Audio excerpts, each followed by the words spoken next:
Hi guys! Good evening. Gagawa tayo ngayon guys ng big sushi for dinner. Yan guys, meron tayong pipino, mango, crab stick, tuna. Meron din tayong cream cheese, mayonnaise, salt and pepper. And meron din tayo guys cheese. Yan guys, i-combine lang natin siya lahat.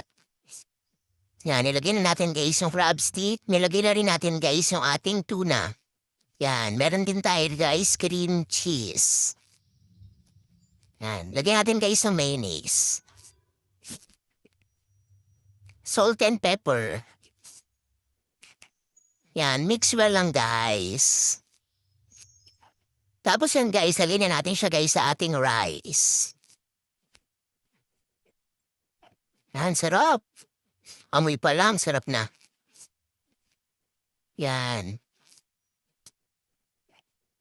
Tapos guys, lagyan natin siya guys ng mango pang toppings. Yan. Lagyan na rin natin guys ng cheese para mas lalong sumarap ang ating baked sushi.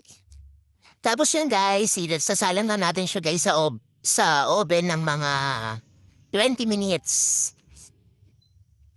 Yan. 20 minutes lang guys, okay na yan. Siyempre, may onting kulitan.